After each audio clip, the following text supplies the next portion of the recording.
నమస్తే, welcome to our voice. నేను journalist నవత. దేశవ్యాప్తంగా లోక్సభ ఎన్నికలకు సంబంధించి ఆయా పార్టీలు గెలుపుల కోసం పరిగెడుతున్నాయి, ప్రచారంలో దూసుకెళ్తున్నాయి. ఈ నేపథ్యంలో తెలంగాణలో 17 లోక్సభ స్థానాలకు ఎన్నికలు జరగబోతున్నాయి. 17 లోక్సభ స్థానాల్లో కూడా 3 పార్టీలు నువ్వా నేను అంటూ పోటీ పడుతూ ప్రజల్లోకి వెళ్లే ప్రయత్నం చేస్తున్నాయి. అయితే ఈ 17 లోక్సభ సెగ్మెంట్లలో ప్రజలు ఎవరి వైపు ఉన్నారు, ఎవరికి మద్దతు తెలుపుతున్నారు, ఎవరికి ఓటు వేయాలనుకుంటున్నారు, ఎవరికి ఓటు ఎందుకు వేయద్దనుకుంటున్నారు, ఆర్ వాయిస్ జనాల్లోకి వెళ్లే ప్రయత్నం చేస్తుంది. ఇప్పటికే అనేక సంస్థలు సర్వే రిపోర్ట్స్ను కూడా రిలీజ్ చేశాయి. కానీ ప్రజలు ఏమనుకుంటున్నారు, ప్రజల బలం ఎవరికి ఉంది, రేపు ఆ సెగ్మెంట్లలో గెలవబోయేదెవరు, ఓడేదెవరు, పూర్తి ఎనాలిసిస్ని ఈ వీడియో ద్వారా మీకు అందించే ప్రయత్నం చేస్తాను. ఎక్కడా స్కిప్ కాకుండా పూర్తి వీడియో చూసే ప్రయత్నం చేయండి. అండ్ ఈరోజు నేను మీ ముందుకు తీసుకురాబోతున్న సెగ్మెంట్ చేవెళ్ళ. 2008లో ఏర్పడ్డ 17వ లోక్సభ సెగ్మెంట్. మొత్తానికి చేవెళ్లకు సంబంధించి మొత్తం 7 అసెంబ్లీ కాన్స్టిట్యూన్స్ ఉన్నాయి. తాండూరు, వికారాబాద్, పరిగి, చేవెళ్ళ, షేర్లింగంపల్లి, రాజేంద్రనగర్, మహేశ్వరం. ఈ 2024 లోక్సభ అసెంబ్లీ ఎన్నికలలో 3 పోటీ పడబోతున్నారు. బీఆర్ఎస్ నుంచి కాసాని జ్ఞానేశ్వర్, బీజేపీ నుంచి కొండా విశ్వేశ్వర్ రెడ్డి, కాంగ్రెస్ నుంచి రంజిత్ రెడ్డి. 3 కూడా ఈసారి ఎన్నికలలో పోటీ పడబోతున్నారు. అయితే ఈసారి ఎన్నికలలో ఎవరు అధికారంలోకి రాబోతున్నారు, ప్రజలు ఏమనుకుంటున్నారు అనేది పూర్తిగా తెలియజేస్తా. చేవెళ్ళ లోక్సభ సెగ్మెంట్ ఇందాకే చెప్పా కదా నేను, 2008లో ఏర్పడింది. బీజేపీ నుంచి కొండా విశ్వేశ్వర్ రెడ్డి, కాంగ్రెస్ నుంచి రంజిత్ రెడ్డి, బీఆర్ఎస్ నుంచి కాసాని జ్ఞానేశ్వర్ బరిలో ఉన్నారు. మొత్తం 7 నియోజకవర్గాలు, అసెంబ్లీ నియోజకవర్గాలు ఈ సెగ్మెంట్ లో ఉన్నాయి. అందులో 3 స్థానాల్లో కాంగ్రెస్ ఎమ్మెల్యేలు ఉంటే 4 స్థానాల్లో బీఆర్ఎస్ ఎమ్మెల్యేలు ఉన్నారు. మొత్తం జనాభా చూసుకుంటే 24,43,112 మంది ఇక్కడ లోక్సభ సెగ్మెంట్ కి సంబంధించి జనం ఉన్నారు. చాలా క్లియర్ గా తెలుస్తోంది ఆ విషయం.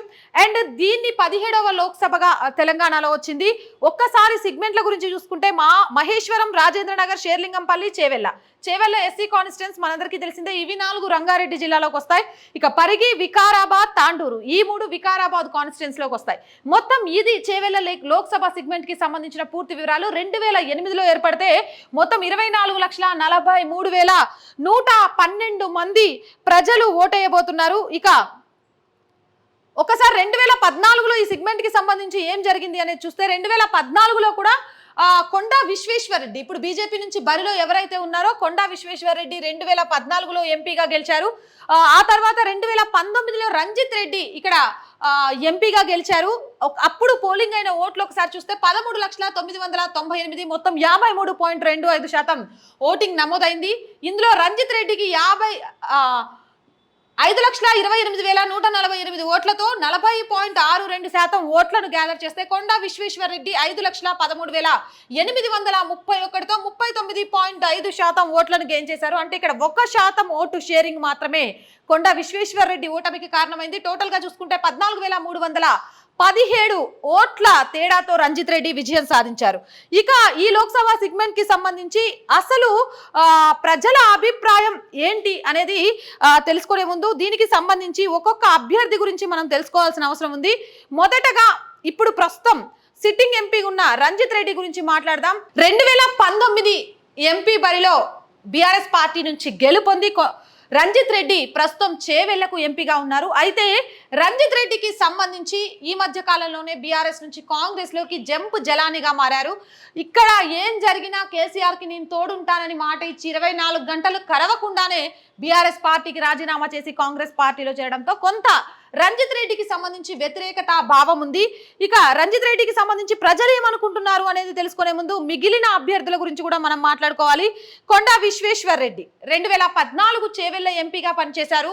2019లో స్వల్ప ఓట్ల తేడాతో ఓడిపోయినప్పటికీ 2024లో మళ్ళీ చేవెళ్ళలో ప్రజల మద్దతును కూడగట్టుకున్నారని చెప్పొచ్చు. ఇక్కడ ప్రజల్లోకి మేము వెళ్ళినప్పుడు చాలా ఇంట్రెస్టింగ్ విషయాలు బయటపడ్డాయి. ఎవరికి ఓటేస్తారు అని చెప్పిన సందర్భంలో ప్రజలు ఏం చెప్పారు అనే దాన్ని కూడా నేను మీ ముందు ఉంచుతాను. అందులో కొండా విశ్వేశ్వర్ రెడ్డికి సంబంధించి చాలా ఇంట్రెస్టింగ్ విషయాలు చెప్పారు జనం. ఆయన ఓడిపోయిన తర్వాత కూడా ప్రజల్లో అందుబాటులో ఉన్నాడని, ఇప్పటి వరకు గెలిచిన అభ్యర్థి కనబడలేదు, కానీ ఓడిపోయిన కొండ విశ్వేశ్వరరెడ్డి ప్రజల్లోనే ఉన్నాడని, చాలా సౌమ్యుడని చాలా విషయాలు చెప్పారు. ఇప్పుడు 2024 ఎన్నికలకు సంబంధించి ఖచ్చితంగా చేవెళ్ల నుంచి కొండ విశ్వేశ్వరరెడ్డికి చాలా పెచ్చింగ్ ఉన్నట్టుగా కూడా తెలుస్తోంది. ఇక బీఆర్ఎస్ నుంచి కాసాని జ్ఞానేశ్వర్ బరిలో నిలుస్తున్నారు. ఈయన కొంత వయస్సు రీత్యా అంత పెద్దగా జనాల్లో వెళ్ళలేవడు, తిరగలేవడు అనే నెగిటివిటీతో పాటు బీఆర్ఎస్ పార్టీ అంటేనే తెలంగాణ ప్రజలు ఇంతెత్తున లెగిసిపడుతున్నారు, తెలంగాణకు అన్యాయం చేశారని. మొన్నటి వరకు తెలుగుదేశం పార్టీ తెలంగాణ రాష్ట్ర అధ్యక్షులుగా పనిచేసిన కాసాని రాజీనామా చేశారు. రాజీనామా తర్వాత టీడీపీ వాళ్ళంతా కూడా మొన్న జరిగిన ఎలక్షన్స్లో కాంగ్రెస్కి మద్దతు తెలిపితే ఈయన మాత్రం బీఆర్ఎస్లోకి వెళ్ళి చేవెళ్ల బరిలో నిలిచారు. ఇక్కడ నాకైతే పెద్దగా 0.5%, 0.7% కాసాని జ్ఞానేశ్వరరావుకు సంబంధించి ఓటింగ్ షేర్ కనిపించిందే కానీ పెద్దగా కనిపించట్లేదు. నేను ఈ వివరాలన్నీ ఎలా చెప్తున్నారు మీరు, మీ ఇష్టం వచ్చినట్టు చెప్పేయడం అంటే దీనికి సంబంధించి కూడా పూర్తి కారణాలను మీ ముందుంచుతా. మేము అక్కడ సర్వే చేయడం జరిగింది, ప్రజల మద్దతు ఎటువైపు ఉందనేది తెలుసుకునే ప్రయత్నం చేయడం జరిగింది. ఒకసారి ఆ వీడియో నేను మీ ముందు ఉంచుతాను. మే 11వ తారీఖున ఎంపీ ఎలక్షన్ జరగబోతున్నా. సో ఈ చేవెళ్ల పార్లమెంట్ పరిధిలో ఎవరు చేసే అవకాశం ఉంది? మ్యాక్సిమం అయితే కొండ విశ్వేశ్వరరెడ్డి గెలవాలని చెప్పి అనుకుంటున్నాము. కొండ విశ్వేశ్వరరెడ్డి గెలిచే సూచనలు అయితే 100% అయితే ఉన్నాయి.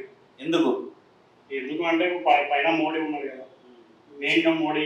ఇంకోటి కొండ విశ్వేశ్వరరెడ్డి కూడా మంచి వ్యక్తి, మాట్లాడే విధానం కానీ ప్రతి అంటే ఒకరిని ఉద్దేశించి ఒకరిని వేరే విధంగా చేసేంత ఆయన ఎందుకు ఆయన మాట్లాడుతూ, చేసేదంతా మాట్లాడుతూ, లేకపోతే మాట్లాడదు అనవసరమైన వాగ్దానాలు ఇచ్చి దానికి అయితే ఉండదు. కొండ విశ్వేశ్వరరెడ్డి బీజేపీ వారు గెలిచే అవకాశం. ఎందుకంటే సౌమ్యుడు, మంచి మనిషి, మచ్చలేని మనిషి. ఇప్పటి వరకు కూడా ఆయన మీద అప్పుడు ఎంపీ ఉన్నప్పటి నుంచి కూడా ఒక్క ఆరోపణ లేదు. మంచి మనిషి కాబట్టి ఇప్పుడు బీఆర్ఎస్ మీద కూడా వ్యతిరేకత ఉన్నది. ఎందుకంటే ఆయన అహంకారం మొత్తం ప్రభుత్వమే ఓడిపోయింది కాబట్టి బీఆర్ఎస్కు కాంగ్రెస్ ఓడించే పరిస్థితి లేదు. మేమైతే బీజేపీ కలిసి. సో రంజిత్ రెడ్డి గారు పార్టీ మారేది పైన మీ అభిప్రాయం ఏంటి? ఈ పార్టీలో మేము ప్రజలు ఏం చేస్తారంటే ఒక పార్టీ నుంచి ఒక అభ్యర్థికి ఓటు వేస్తారు, ఆయన గెలిచినాక ఇంకో పార్టీలో పోతే దానికి మీనింగ్ లేదు కదా.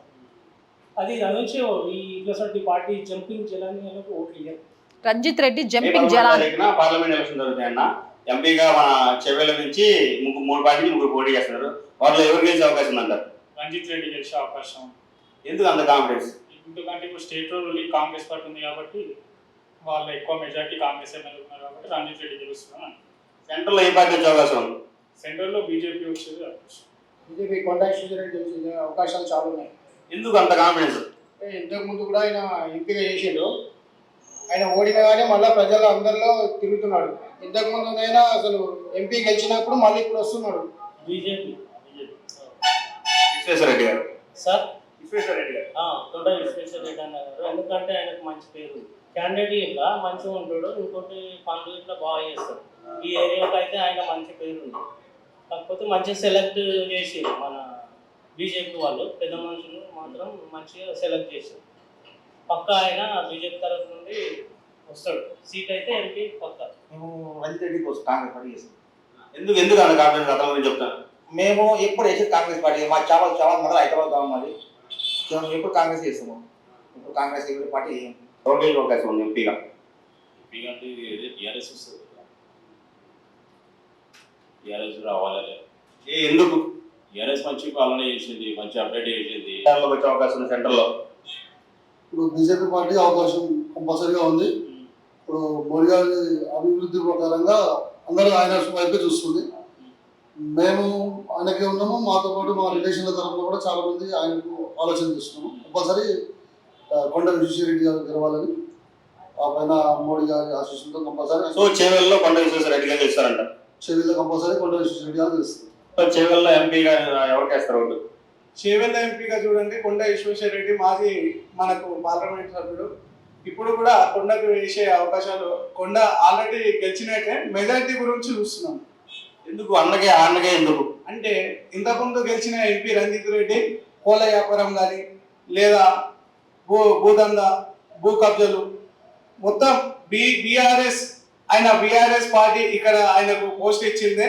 ఖాళీ భూదందలకు, కోళ్ళ దందలకు ఆయన చేసే బిజినెస్ గురించి ఇక్కడ వచ్చింది, కానీ ఏనాడు కూడా మా పబ్లిక్ లో ఇక్కడ కనిపించలేడు. ఇప్పటి వరకు కూడా ఆయన చూసిన పాపన పోలేదు. రైట్, మొత్తానికైతే చూసారు కదా, మొత్తం జనాల్లోకి వెళ్ళి మాట్లాడే ప్రయత్నం చేసిన నేపథ్యంలో ప్రతి 10 మందిలో 7 బీజేపీకి ఓటేస్తా అని చెప్తున్నారు, 2 కాంగ్రెస్కి ఓటేస్తా అని చెప్తున్నారు, ఒకే ఒక్కరు బీఆర్ఎస్కి ఓటేస్తామని చెప్తున్నారు. దీనికి సంబంధించి వాళ్ళ దగ్గర అనేక కారణాలు ఉన్నాయి. ఫస్ట్, బీజేపీ విషయంలో ఎవరు ఒప్పుకున్నా ఒప్పుకోకపోయినా దేశవ్యాప్తంగా ఉన్న ఒకే ఒక్క చరిష్మా మోదీని మళ్ళీ పిఎంగా చూడాలి, 400 సీట్లతో అడుగు పెడతా అన్న మోదీకి మా లోక్సభ సెగ్మెంట్ని కానుకగా ఇవ్వాలి అంటూ ప్రజలు ఒక పక్కన, కార్యకర్తలు మరొక పక్కన చాలా పెద్ద ఎత్తున కోరుకుంటున్నారు. ఆ రకంగానే పనులు చేస్తున్నారు. చేవేళ్ల సెగ్మెంట్లో కూడా ఖచ్చితంగా ఇది నెక్స్ట్ చాలా ఉపయోగపడే అంశం అని చెప్పొచ్చు. దీంతో పాటు మోడీ చరిష్మా, అయోధ్య రామ మందిరం, ఇవి 2 ఖచ్చితంగా కూడా ప్రతి సెగ్మెంట్లో కూడా బీజేపీకి కలిసి వచ్చే అంశాలు. ఇది చేవెళ్ళ ఒక్కదాని కోసమే నేను చెప్పట్లేదు, ఏ సెగ్మెంట్లో అయినా కూడా ఇది కలిసి వచ్చే విషయం. అండ్ అయోధ్య రామ మందిరానికి సంబంధించి కాంగ్రెస్ బైకాట్ చేసింది. కాంగ్రెస్ మీద నిజంగా కూడా ఈ విషయంలో హిందువులంతా కొంత ఆగ్రహంగా ఉన్నారని చెప్పొచ్చు. ఇక బీఆర్ఎస్ పార్టీకి సంబంధించిన కేటీఆర్ అయోధ్యలో రామ మందిరం గురించి ఏం వ్యాఖ్యలు చేశారు, హిందువుల గురించి కేసీఆర్ ఎలాంటి వ్యాఖ్యలు చేశారు, భద్రాచలం రాములకు ఏం చేశారు అనేవి తెలుసు. కాబట్టి ఇటు మోడీ అటు అయోధ్య రామ మందిరం 2 కూడా ఇక్కడ బీజేపీకి కలిసి వచ్చే అంశాలు. దీనితో పాటు ఖచ్చితంగా ప్రజాభిప్రాయాలలో మనకు ఈ 3 నాయకుల గురించి ఒకసారి తీసుకుంటే, కొండా విశ్వేశ్వర్ రెడ్డి, రంజిత్ రెడ్డి,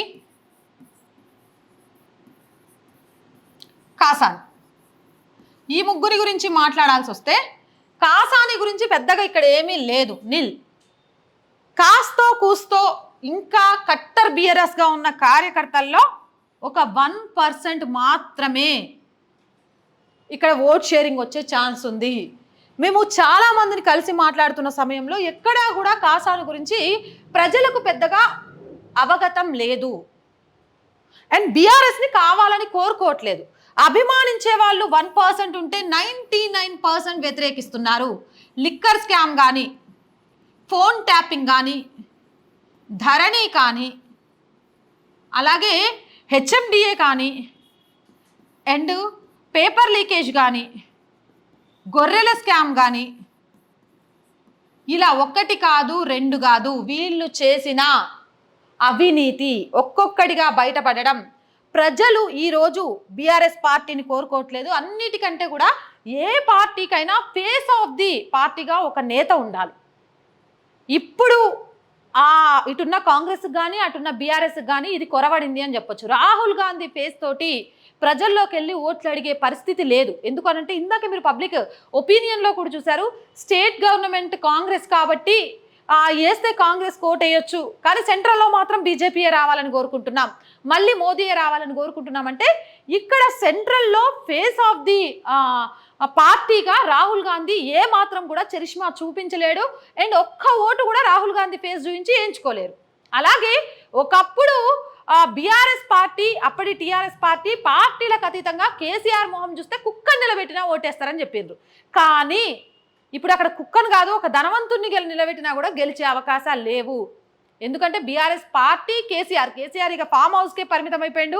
ప్రజలు వెళ్ళి ప్రశ్నించినా కూడా సమాధానం చెప్పలేక పోలీసులను అడ్డబెట్టుకొని ఫామ్ హౌస్లో ఉండే పరిస్థితి తెచ్చుకున్నాడు. ఈ నేపథ్యంలో అలాంటి అవినీతి చేసే ఒక పార్టీ నుంచి అభ్యర్థిని గెలిపించుకొని మేమేం చేస్తామనే అభిప్రాయంలోకి ప్రజలు వెళ్ళారు. అంతేకాదు చాలామంది కూడా పార్టీ నుంచి మారిపోతున్నారు. చివరి నిమిషంలో ఈ పార్టీలో ఉండడం వల్ల రాజకీయ భవిష్యత్తు అంధకారం అయిపోతుంది, ఏదో ఒక పార్టీలోకి వెళ్ళిపోతే బెటర్ అనుకునేలాగుంది. కాబట్టి ఇక్కడ కాసాని ప్రభావం ఖచ్చితంగా కూడా చేవెళ్ళ ఎన్నికల మీద ఎట్టి పరిస్థితిలో చూపించదు. నెక్స్ట్ ఇక రంజిత్ రెడ్డి గురించి మాట్లాడుకోవాల్సి వస్తే, ఈయన ఇప్పుడు ఇక్కడ సిట్టింగ్ ఎంపీ బీఆర్ఎస్ పార్టీ నుంచి, బట్ కొద్ది రోజుల క్రితమే కాంగ్రెస్ పార్టీలోకి జంప్ అయ్యాడు. విచిత్రం ఏంటి అంటే, అంతకు ముందు రోజే కేసీఆర్ని మస్తు మంది మోసం చేసిండ్రు, మస్తు మంది ఆగం చేసిండ్రు, నేను అట్లా కాదు, నిలబడుతా గెలుస్తా, నేనేందో చూపిస్తా అన్నాడు.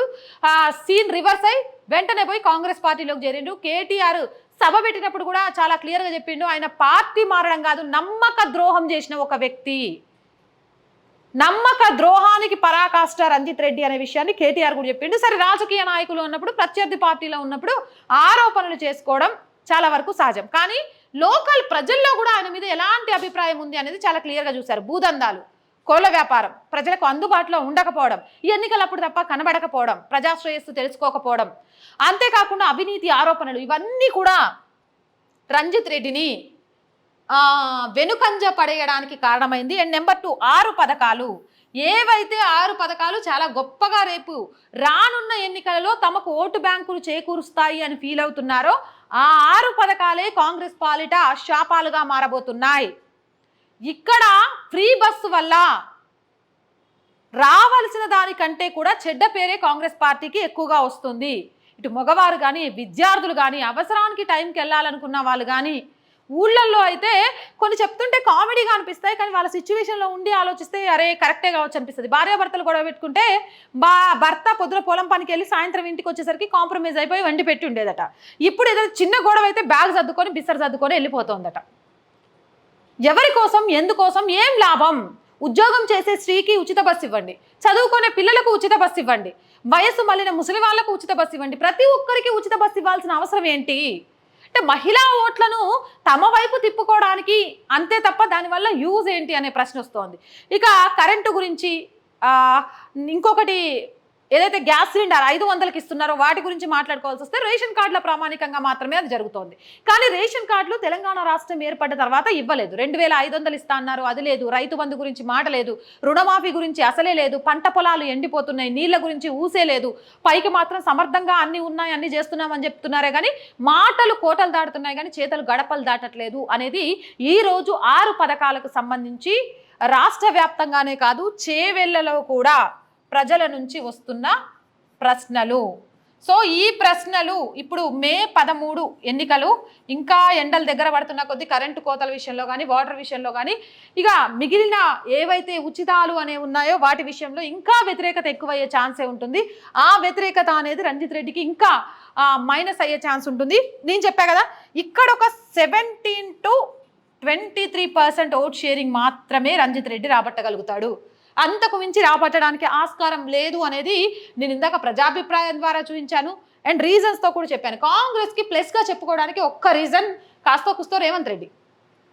ఎందుకు అనంటే అవినీతిని అంతం చేస్తా, అవినీతి చేసే అధికారుల్ని సస్పెండ్ చేస్తా అని కొంత మాటలతో మిస్మరైజ్ చేసే ప్రయత్నం చేస్తున్నారు. కానీ మరొక పక్క నుంచి రేవంత్ రెడ్డికి వ్యతిరేకంగానే గ్రూపు రాజకీయాలు జరుగుతున్నాయంటూ రావడం, ఇవాళ కాకుండా రేపైనా సరే ఈ కాంగ్రెస్ పార్టీ కలిసి 5 సంవత్సరాలు పాలిస్తుందనే నమ్మకం లేకపోవడం, ఆ పార్టీని మళ్ళీ గెలిపించే విషయంలో ఆలోచనలు వస్తున్నాయి. ఇప్పుడు మనం కాంగ్రెస్లో కూడా చూస్తున్నాము, కనీసం అభ్యర్థులు కరువైపోయారు. నిజంగా కూడా కాంగ్రెస్ పార్టీలో అభ్యర్థుల కరువు ఎంతవరకు ఉంది అనేది చెప్పాలంటే హైదరాబాద్ నుంచి కానీ, కరీంనగర్ నుంచి కానీ, ఖమ్మం నుంచి కానీ అభ్యర్థులు ఇంతవరకు ప్రకటించలేదు అంటే ఎలాంటి సందిగ్ధంలో ఉంది, ఎవరిని ప్రకటిస్తే పార్టీకి ఏ విధంగా ముప్పు వస్తుందనే భయంలో ఎలా ఉంది కాంగ్రెస్ అనేది చాలా క్లియర్గా తెలుస్తోంది.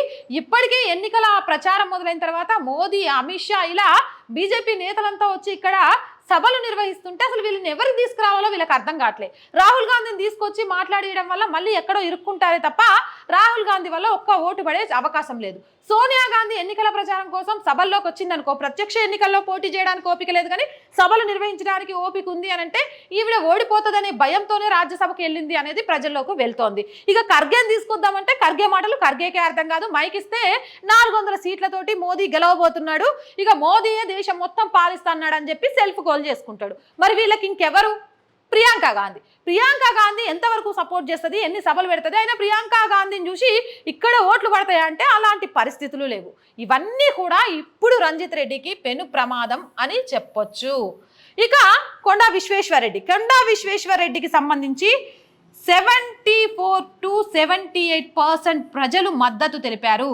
మోదీ చరిష్మా, సౌమ్యుడు అనే పేరు, ప్రజలకు అందుబాటులో గెలిచినా ఓటినా ఉంటాడు అని, సామాన్యమైన జీవితం గడుపుతాడు అని, దేశంలో బీజేపీ మాత్రమే ఉండాలి అని, రాష్ట్రంలో కూడా మార్పు రావాలి అంటే బీజేపీ అత్యధిక సీట్లు గెలవాలి అని. ఒకటి కాదు, రెండు కాదు, కొండా విశ్వేశ్వరరెడ్డి గురించి చెప్పుకుంటూ వెళ్ళాలి అని అంటే చాలా చాలా చాలా రీజన్స్ ప్రజల నుంచి వచ్చాయి. ఖచ్చితంగా కూడా బీజేపీకి మోదీ అనే ఒక ఫేస్ ఐకాన్ లాగా మారింది. ప్రపంచ దేశాల నాయకులు కూడా ఈరోజు మోదీ చరిష్మాను కొనియాడుతున్నారు అంటే అది మాటలు కాదు, అది బీజేపీకి అత్యంత ప్లస్. ఇంకొకటి, రామరాజ్యం స్థాపిస్తాం, ఉగ్రవాదాన్ని అణిచివేస్తాం, ఆర్టికల్ 370ని రద్దు చేస్తాం, సిఏఎల్ని అమలు చేస్తాం, యూనిఫామ్ సివిల్ కోడ్ కావచ్చు, ఉమ్మడి పౌరసత్వం కావచ్చు, ఒకే దేశం ఒకే చట్టం కావచ్చు, ఇలాంటి నిర్ణయాలు రేపు భారతదేశాన్ని ఎవరెస్ట్ స్థాయిలో పైకి నిలబెడతాయని యువతలో ఉన్న నమ్మకం. అలాగే ఓడిపోయిన తర్వాత చాలామంది మళ్ళీ ఎన్నికలు వచ్చేదాకా కనబడరు, కానీ ఈ 5 సంవత్సరాలు కూడా తన ఓటమిని అంగీకరించి ప్రజల్లోనే ఉన్నాడు కొండా విశ్వేశ్వరరెడ్డి. ఇక్కడ సిట్టింగ్ ఎంపీగా ఉన్న రంజిత్ రెడ్డిని మీరు ఎన్నిసార్లు చూశారు అంటే చెప్పలేరు, కానీ ఈ సిగ్మెంట్ మొత్తం మీరు ఎక్కువసార్లు చూసిన నేత ఎవరు అంటే కొండా విశ్వేశ్వరరెడ్డి అంటూ ప్రజలే చెప్పారు. నేను మీకు అది చాలా క్లియర్గా చూపించాను. ప్రతి ఒక్కరిలో ఉన్న భావన అది కొండా విశ్వేశ్వరరెడ్డికి చాలా ప్లస్గా మారబోతోంది. అండ్ ఎవరితోనైనా భేద భావజాలం లేకుండా మాట్లాడడం. మొన్నటికి మొన్న కూడా మనందరం చూసాం, బీజేపీ అంటే హిందూ మతం, హిందుత్వం అని చాలా మంది ముద్రేస్తారు. కానీ ఈయన పాదయాత్రలు చేస్తున్నప్పుడు ఒక ముస్లిం టీ షాప్ దగ్గరికి వెళ్ళి ఆగి ఆయన మంచి చెడు అనుకొని అక్కడ ఛాయ్ తాగి అక్కడ మాట్లాడటంతో వాళ్ళంతా చాలా సంబరపడిపోయారు. వాళ్ళలో ఉన్న అపోహలు దూరం చేయగలిగారు. అంటే ఎక్కడైతే పార్టీ గురించి కానీ పార్టీ అభ్యర్థిత్వం గురించి కానీ తమకు నెగిటివ్ ఓట్లుగా మారబోతున్నాయని తెలిసిన దగ్గరికి వెళ్ళి వాళ్ళలో నమ్మకం కలిగించడమే నాయకుడి లక్షణం. అది కొండా విశ్వేశ్వరరెడ్డిలో చాలా పెద్ద ఎత్తున ఉంది అంటూ కూడా ప్రజలు చెప్తున్న మాట. ఇక వీటితో పాటు మరి కొన్ని విషయాల్ని మనం మాట్లాడుకోవాల్సి వస్తే, ఇక్కడ గతంలో కూడా పెద్ద ఓటు షేరింగ్ మెజారిటీతో ఏమీ కొండా విశ్వేశ్వరరెడ్డి ఓడిపోలేదు. అప్పుడు కూడా కొండా విశ్వేశ్వరరెడ్డి 2014లో బీఆర్ఎస్లో ఉన్నప్పుడు గెలిచారు, ఆ తర్వాత కాంగ్రెస్లోకి వెళ్ళారు, స్వల్ప తేడాతో ఓడిపోయారు. రంజిత్ రెడ్డి బీఆర్ఎస్లోకి వచ్చిన తర్వాత గెలిచారు, ఇప్పుడు మళ్ళీ కాంగ్రెస్లోకి వెళ్ళాడు ఈయన. సో ఇవన్నీ పక్కన పెడితే వ్యక్తిగతంగా కొండా విశ్వేశ్వరరెడ్డికి ఇక్కడ మంచి పేరుంది కాబట్టి పార్టీ మారినా కూడా అంత టఫ్ ఫైట్ ఇవ్వగలిగాడు. కానీ ఇక్కడ పేరు పరంగా చూసుకుంటే రంజిత్ రెడ్డికి ప్రజల అభిమానం ఉందా, కొండా విశ్వేశ్వరరెడ్డిగా ఉందా అంటే పార్టీలు అనేవి కాసేపు పక్కన పెట్టి మాట్లాడాల్సి వస్తే చాలా భూదందాలు చేస్తాడు, కోళ్ల ఫామ్ల గురించి, లేకపోతే అధికారాన్ని దుర్వినియోగం గురించి, ఇలా రంజిత్ రెడ్డి మీద అనేక అభియోగాలున్నా కొండా విశ్వేశ్వరరెడ్డికి సంబంధించి అలాంటి అభియోగాలను ప్రజల దగ్గర నుంచి వినలేదు. అయితే ఈ మధ్యకాలంలో సోషల్ మీడియాలో కొన్ని వార్తలు వింటూ వస్తున్నాం, కొండా విశ్వేశ్వరరెడ్డి ఇవాళ కలిసిన వాళ్ళను రేపు మర్చిపోతాడు, అలాంటి మర్చిపోయే ఆయన లోక్సభలోని సమస్యల గురించి ఏం పట్టించుకుంటాడు, ఏం క్వశ్చన్ చేస్తాడు అని. దీనికి సంబంధించి కొండా విశ్వేశ్వరరెడ్డి భార్య అపోలో CEO సంగీత చాలా సూటిగా సమాధానం చెప్పింది. ఇది ఒక సమస్య, అలాంటి చీప్ పాలిటిక్స్ చేయకండి. 5 ఏళ్ళు ఓడిపోయిన తర్వాత కూడా ప్రజల మధ్యలో ఉన్నారు.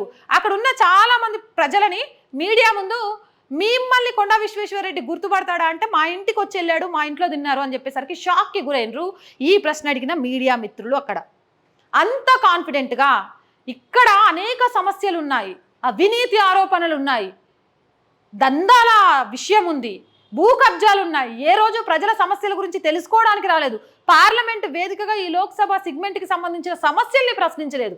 అవన్నీ వదిలిపెట్టేసి మనిషి గుర్తుపెట్టుకోడు, మనిషి మాట్లాడు, ఇదొక సమస్య. ఈ సమస్యను బూచిగా చూపించి మనిషిని ఎదుర్కోవాలని చూస్తున్నారంటే అక్కడే ప్రత్యర్థి పార్టీలు బోల్తా పడిపోయాయి. కొండా విశ్వేశ్వరరెడ్డిని వ్యక్తిగతంగా టార్గెట్ చేసి విమర్శించడానికి ఎలాంటి విమర్శకు తావులేని ఒక నేతగా మిగిలాడు. అవినీతి ఆరోపణలు చేయలేము, ప్రజలకు అందుబాటులో ఉండలేడు అని చెప్పలేము, పొగరు ఉంటుంది అని చెప్పలేము, కబ్జాలు చేస్తాడని చెప్పలేము, దందాలు చేస్తాడని చెప్పలేము. ఇలాంటివేవీ లేనప్పుడు మోదీ గనక కుటుంబమే లేదు అని మాట్లాడినట్టు ఈయనకు గుర్తుపెట్టుకోవడం లేదు. ఈ మాటలు ప్రజల్లో ప్రభావితం చూపిస్తాయా అంటే ఖచ్చితంగా ఎదుటివారి అవివేకాన్ని గుర్తు చేస్తాయి. ఒక నాయకుడికి కావాల్సిన లక్షణం ప్రజలకు అందుబాటులో ఉండడం, ప్రజా సమస్యలను తెలుసుకోవడం, ఓడినా గెలిచినా ఆ ప్రజలతోనే ఉండడం, ఆ ప్రజల బాగోగులు తెలుసుకోవడం. ఈ విషయంలో కొండా విశ్వేశ్వరరెడ్డికి సంబంధించి చాలా చాలా చాలా చాలా కూడా ప్లస్ పాయింట్లు కనిపిస్తాయి. ఇక్కడ మనం మాట్లాడుకోవాల్సి వస్తే తాండూరు, వికారాబాద్, పరిగి ఈ 3 చోట్ల మాత్రం బీజేపీ భారీ మెజారిటీని సంపాదించుకోబోతోంది. ఇక్కడ ఉన్న హిందుత్వ ఎజెండా, మోదీ అభిమానులు, రామరాజ్యం స్థాపన కోసం ఎదురు చూస్తున్న ప్రజలు భారీ ఎత్తున కాషాయ జెండాను గెలిపించుకోవడానికి సిద్ధం కాబోతున్నారు. ఇక ఇక్కడ మాట్లాడుకోవాల్సి వస్తే షేర్లింగంపల్లికి సంబంధించి సెటిలర్స్ ఎక్కువగా ఉంటారు. ఏపీ నుంచి వచ్చిన వాళ్ళు చాలా ఎక్కువగా కనిపిస్తూ ఉంటారు. ఈ నేపథ్యంలో షేర్లింగంపల్లికి సంబంధించి అదే రోజు ఏపీ ఎలక్షన్స్ ఉన్నాయి కాబట్టి చాలా వరకు కూడా ఓటర్స్ అక్కడికి వెళ్ళే అవకాశం ఉంది అనే వార్త కూడా వస్తుంది. ఇక రాజేంద్రనగర్ సెగ్మెంట్కి సంబంధించి ఇక్కడ 60% బీజేపీ ఉంటే 40% ఇటు బీఆర్ఎస్ అలాగే కాంగ్రెస్ కూడా షేర్ చేసుకుంటున్నాయి రాజేంద్రనగర్లో. ఇక మహేశ్వరానికి సంబంధించి బీజేపీ చాలా పట్టుంది అని చెప్పొచ్చు. అక్కడ ఎమ్మెల్యే సీటు రాకపోయినా కూడా అక్కడలో చాలా క్లియర్గా లోకల్ ప్రజలు ఉన్నారు. స్టేట్లో ఏ పార్టీ అయినా రాని, సెంట్రల్ ఎలక్షన్స్ వచ్చేసరికి మాత్రం మేము ఖచ్చితంగా మోదీ తరపున ఎవరు నిల్చుంటే వాళ్ళకే ఓటేస్తామనేది. ఇక్కడ మహేశ్వరానికి కూడా అది ప్లస్గా మారుతుంది. అండ్ చేవెళ్ళకు సంబంధించి కూడా ఫుల్ ఆన్ పాజిటివ్ ఎక్కువగా ఉంది. ఎటు నుంచి ఎటు చూసినా ఏ సమీకరణాలు చూసినా కూడా దేశంలో ఉండబోయే పార్టీ రాష్ట్రంలో అత్యధిక సీట్లను గెలుచుకుంటే కేంద్రం నుంచి రావాల్సిన నిధులను తీసుకురావడంలో ఎంపీలు ముందుంటారు. ఉదాహరణకు నిజామాబాద్ పసుపు బోర్డు, అలాగే కరీంనగర్కి సంబంధించి బండి సంజయ్ తీసుకొచ్చిన నిధులు, సికింద్రాబాద్ రైల్వే స్టేషన్ని డెవలప్ చేసుకున్న తీరు, ఆదిలాబాద్కి సంబంధించి గిరిజన సమస్యలతో గిరిజన యూనివర్సిటీ, ఇవన్నీ కూడా అంటే ఇక్కడ నుంచి ఎంపీలు సెంట్రల్లో అధికారం ఉన్న పార్టీకి సంబంధించిన వాళ్ళు ఉంటే ఖచ్చితంగా ఆ లోక్సభ సెగ్మెంట్లోని నియోజకవర్గాలన్నిట్లలో డెవలప్మెంట్ జరుగుతుంది అని చెప్పడానికి తెలంగాణ నుంచి గెలిచిన ఈ 4 ఎంపీలు కూడా ఆదర్శంగా నిలవడమే కాదు ఉదాహరణగా కూడా నిలిచారు. కాబట్టి ఖచ్చితంగా మోదీ కా పరివార్, మోదీ తెలంగాణ నా కుటుంబం అని చెప్పారు. మరి కుటుంబ సభ్యుడిని గెలిపించుకోవడానికి, కుటుంబ సభ్యుడి నుంచి బరిలో దిగిన వ్యక్తిని గెలిపించుకోవడానికి తాము సిద్ధంగా ఉన్నారు అని చెప్తున్నారు. ఏదేమైనా కానీ దీంతో పాటు మేము మా ఛానల్లో కూడా ఒక చిన్న సర్వే చేశాము, ఏ పార్టీ గెలవబోతోంది అంటూ. దీనికి సంబంధించి నేను సర్వే రిపోర్ట్ మీకు చూపించే ప్రయత్నం చేస్తా. రైట్, చేవెళ్ళ లోక్సభ ఎన్నికల్లో గెలిచేదెవరు? 7 రోజుల క్రితం మేము ఈ సర్వే పెట్టడం జరిగింది. కొండా విశ్వేశ్వర్ రెడ్డికి 89% ఓట్లు పడితే రంజిత్ రెడ్డికి 9%, కాసాని జ్ఞానేశ్వర్కి 2% ఓట్లు పడ్డాయి. మొత్తం 30,000 ఓట్లు నమోదైతే 1.8 మంది ఈ ఓట్లని ఏమంటారు లైక్ చేశారు. దీనికి సంబంధించి కామెంట్స్ కూడా ఉన్నాయి కొన్ని. మన ఛానల్ ఓపెన్ చేసి వాటిని కూడా చూసే ప్రయత్నం చేద్దాం. రైట్, చేవెళ్ళ లోక్సభ ఎన్నికల్లో గెలిచేదెవరు? దీనికి సంబంధించి కామెంట్స్ చూద్దాం. జై శ్రీరామ్, జై బీజేపీ, జై బీజేపీ, జై మోడీ, జై జై. జై శ్రీరామ్, జై బీజేపీ, జై మోడీ, జయ హో ఆర్ఎస్ఎస్ హిందూ వారియర్స్. బీజేపీకి ఓటు వేసి మన దేశాన్ని కాపాడుకుందాం. జై బీజేపీ, జై మోడీజీ. కొండ, జై శ్రీరామ్, కొండ విశ్వేశ్వర్ రెడ్డి గెలిపిస్తా. బీజేపీకి మాత్రమే ఓటు వేయండి ప్లీజ్. మోడీకి మించిన నాయకుడు లేడు. ఈయన మనం వద్దనుకుంటే మనం నష్టపోతాం. 10 సంవత్సరాల నుండి లీవ్ లేకుండా నిరంతరం దేశం కోసం, దేశ శ్రేయస్సు కోసం పనిచేస్తున్నాడు. జై బీజేపీ, నమో మోడీ, జై భారత్, జై జవాన్, జై కిసాన్. జై శ్రీరామ్, జై మోడీ, జై Modi. 1 lakh majority BJP win అన్న. భారత్ మాతాకి జై. బంగారు కొండ, భవిష్యత్తుకు మోడీ. దేశంలో ఏ నియోజకవర్గమైనా బీజేపీ విజయం చారిత్రక అవసరం. జై బీజేపీ. తెలంగాణలో ఈసారి బీజేపీ పార్టీనే గెలిచేది. ఈసారి కాంగ్రెస్కు ఓటు వస్తే అధోగతే. కాంగ్రెస్ పార్టీ హిందువుల వ్యతిరేక పార్టీ. హిందువులై ఉండి కాంగ్రెస్కు ఓటు వేస్తుంటే దేశానికి వ్యతిరేకంగా వేసినట్టే. జై కాంగ్రెస్. బీజేపీ కష్టమే ప్లీజ్ సోదరులారా. బీజేపీ ఉంటేనే దేశం ఉంటుంది, లేదంటే ఉండదు అని చేయకండి. భారత్ మాతాకి జై. బీజేపీకి ఓటు వేసి దేశాన్ని కాపాడండి. జై కాంగ్రెస్. ఇన్ని కామెంట్స్లో ఒక్కటి కనబడ్డది కాంగ్రెస్కి సంబంధించి. మళ్ళీ అన్ని బీజేపీ. ఇవన్నీ బీజేపీ పెయిడ్ పోల్స్. జై బీజేపీ, సూపర్ బీజేపీ.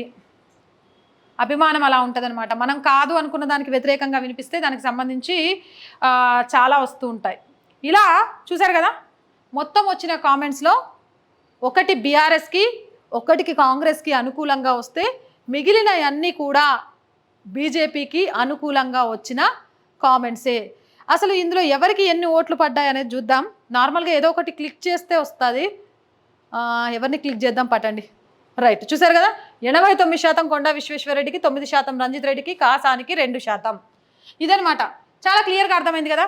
చేవెళ్లలో ప్రజల దగ్గరికి వెళ్ళాం, ప్రజల అభిప్రాయ సేకరణ చేసుకున్నాం.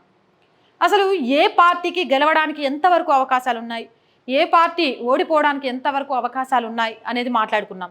మరి కొండా విశ్వేశ్వరరెడ్డి వెనుకబడ్డానికి ఏం కారణాలు లేవా, గెలిచేస్తాడనేది అంత క్లియర్గా అంటే ఖచ్చితంగా ఈ రోజు వరకు ఉన్న అభిప్రాయాన్ని మీ ముందుకు తీసుకొచ్చాం.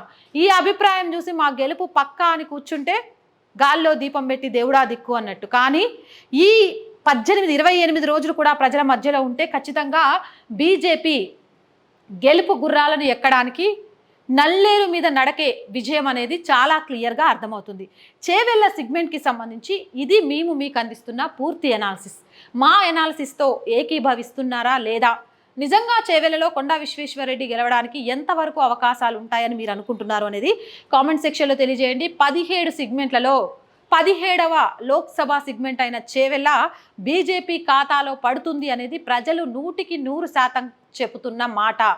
86% ప్రజలు కొండా విశ్వేశ్వరరెడ్డి గెలవాలి అంటూ ఓటు 89% మంది ప్రజలు కొండా విశ్వేశ్వరరెడ్డి గెలవాలి అని ఓటేశారు అంటేనే ఇక్కడ విజయ అవకాశాలు ఎంతవరకు ఉన్నదనేది చాలా క్లియర్గా అర్థమవుతుంది.